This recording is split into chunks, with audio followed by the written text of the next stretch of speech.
Welcome to the Scanning with the Internet Archive presentation. This presentation and video tutorial is for those working with the Expanding Access to Biodiversity Literature grant project, graciously funded by the Institute of Museum and Library Services. If you are planning to scan with the Internet Archive, please continue to watch this video to get more information. When should you consider scanning with the Internet Archive? If you do not have scanning equipment, IA is here to help. There are Internet Archive scanning centers across the country that you can send your materials to be scanned. If you are considering using the Internet Archive, we have created the Internet Archive Scanning Packet to help walk you through the process. We are also going to go more in depth with it today. This is the table of contents for the Internet Archive Scanning Packet. This is the main page of the packet that will allow you to navigate through all of the content that is included. It also gives you information about each of the included items and a general summary of the packet.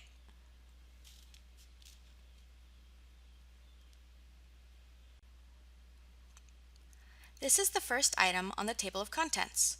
The Internet Archive Liability Waiver is a document that needs to be updated with the name and address of your institution at the top, and your institution name, your name and job title, signature, and the date you are filling out the paperwork at the bottom.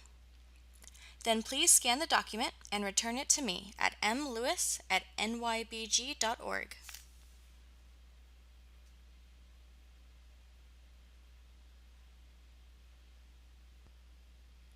Now we are going to go through the Internet Archive scanning instructions step by step. This is also available in document form in the IA scanning packet. First, we have some preliminary steps before you can get started with your IA shipment. In order for us to make sure the items you are interested in scanning are not already scanned or being scanned, please make sure you send a list of items to Patrick Randall. He will look through the list and get back to you. You will also want to check the condition of your items to make sure they will survive scanning. Certain conditions, such as brittle or missing pages, may make the items less of a priority before conservation can take place. You will also want to check into the Z3950 capability of your ILS or catalog. If you have any questions about this, Susan Lynch is here to help.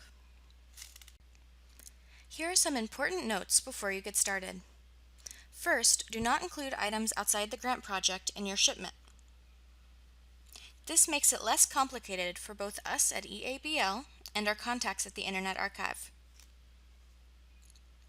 Please always CC me and Patrick Randall on all correspondence related to the Internet Archive and your shipment.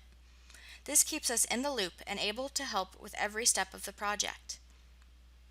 Finally, EABL can cover shipping as part of your stipend. In your shipment, there are a few things you will want to include. First is, obviously, all the items you are having IA scanned for the project. The second is the IA digitization shipment checklist, which we will be going over in just a moment. The next is the item list, also called the Partner Metadata App, or PMA. The last is a prepaid return label. This will ensure IA can easily ship your items back to you after scanning and quality assurance is complete. Step 1. The Internet Archive Digitization Shipment Checklist. The Internet Archive Digitization Shipment Checklist is a PDF form that you can fill out and save. This provides important administrative information to the Internet Archive. Some fields have been completed already. You may need to go back and update some of the components after you complete your item list. Image count, for example. After you complete this checklist, please send it to Mariah for review. This is how the checklist will appear when you click on the link in the table of contents.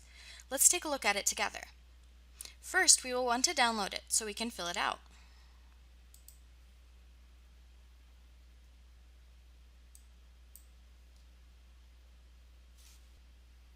At the very top, we have the contact information box.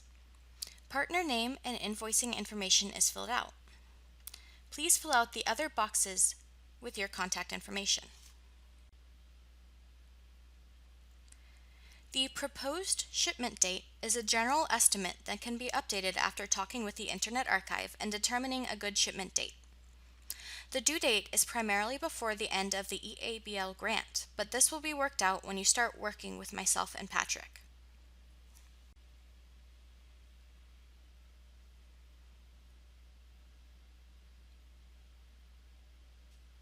For location, please refer to the list of IA scanning centers in the documentation. This will also have the information for the Digitization Manager.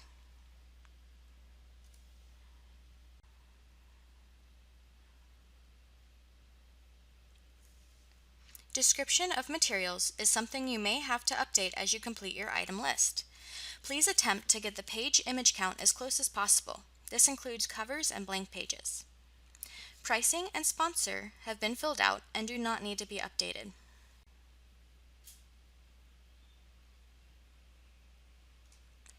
Contributor refers to the contributing institution. This entity will be attributed as contributor in the metadata and display on archive.org and in BHL. Please put exactly what you would like to appear in this box.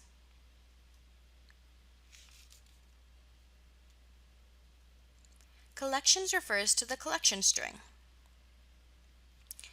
You will be able to create a collection page for your items. In number 9, you will put your collection identifier, which is what appears in the URL. In number 10, you will be able to add a name and information for your collection.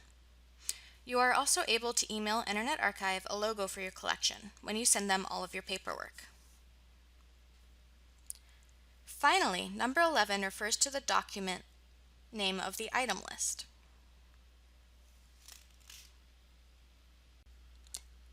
The second step is to send the title and item metadata. This can be done in one of two ways. The first is by establishing a Z3950 profile with the Internet Archive. Susan Lynch will be able to help you set this up. The second option is to email the MARC or MARC-XML to me. I will work with your metadata and make sure it is ready for BHL and added in the Internet Archive after scanning is complete. Step 3 refers to the Z3950 setup. Again, please contact Susan Lynch for more information about this process.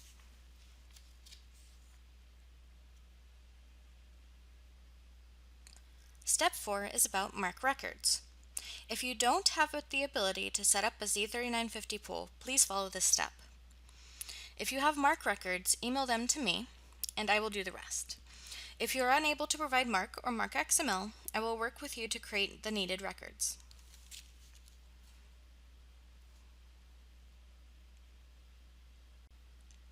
Step 5 is to fill out the Partner Meta App, or item list. The item list is a template based on BHL's Partner Meta App that provides the Internet Archive with very important information about the items being scanned. A copy of the item list template will be emailed to you by Patrick Randall or myself. So let's walk through some of the fields.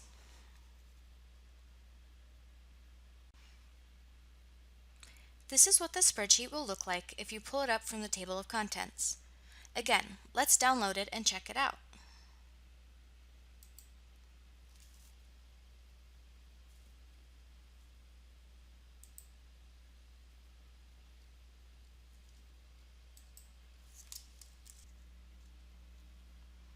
The first field is Contributor. This field is required. It is the entity providing the physical copy of the content for inclusion in the BHL collection. Please put your institution's name exactly how you would like it to appear in BHL. This must also match what you put in the Internet Archive Digitization Shipment Checklist. Next is Sponsor. This is also required. This refers to the entity funding digitization or uploading of materials to the BHL collection. In this case, it will be IMLS space LG-70-15-0138-15. This is available for you to copy and paste directly into the Excel spreadsheet. Scanning institution is optional. This can remain blank if the Internet Archive is scanning your content. Collection is a required field. It refers to the Internet Archive collection to which the materials belong. Use biodiversity to submit materials to BHL. Add an additional collection column and insert BHL Expanding Access as another collection.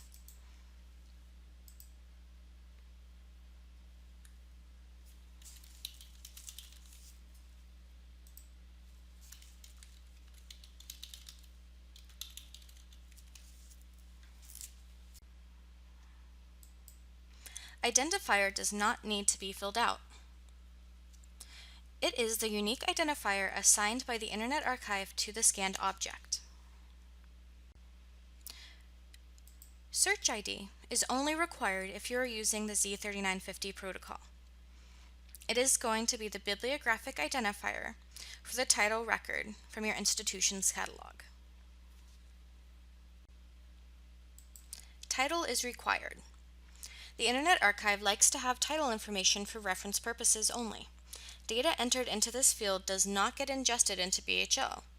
The actual title of the book sourced via the MARC record is from field 245.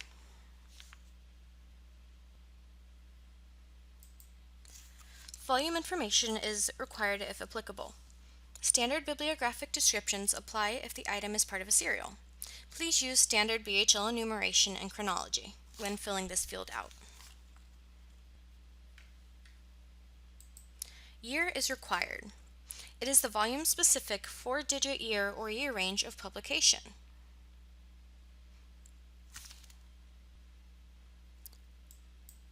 Page progression is optional and only used in special circumstances.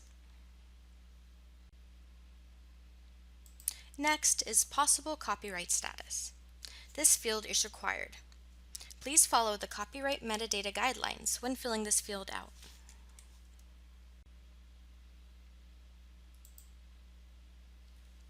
Rights holder is required if applicable. This is only if items are in copyright and permission was granted. It refers to the entity granting permission for inclusion in BHL. It is equivalent to the licensor, as designated on the BHL Permissions Agreement form. For born digital content, the rights holder will also be the contributor.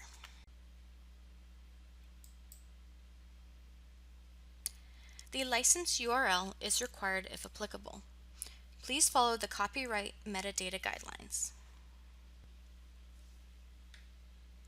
For both rights and due diligence fields, they are required if applicable. Please follow the copyright metadata guidelines. The column labeled rules_scanning is optional and lets the scanner know important item-specific details. For example, if the issues of a serial are short and come out frequently, you may want to digitize all of the issues that make up a volume or year as a single digital object. This column can be used to communicate this choice to the person doing the digitization. For more information on field value requirements and descriptions, please go to this URL. After you have completed the spreadsheet, please be sure to update the file name to reflect the date and your sponsor name.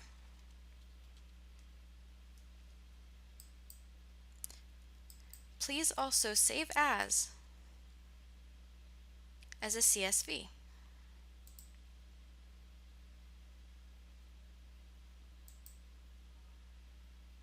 Click Yes, and you're ready to go. Step 6 is to alert the Internet Archive. After sending your paperwork to myself and Patrick for review, please email the Internet Archive and CC both of us. Do not ship your materials to the Internet Archive until they give you the green light to ship. Step 7, Quality Assurance Post-Scanning. Step 7 happens when your items have been scanned by the Internet Archive. IA will email you with links to your scanned content. Please review these items for quality, including making sure there are no missing pages or blurry pages. Your items will not be shipped back to you until you have approved the scans. Step 8. Post-scanning checklist. The full list is available in the step-by-step guide. Please review it after your items have been scanned and QA'd. This is mostly making sure your content appears in BHL and is properly curated. That concludes the video. If you have any further questions, comments, or concerns, please feel free to contact Patrick Randall or Mariah Lewis.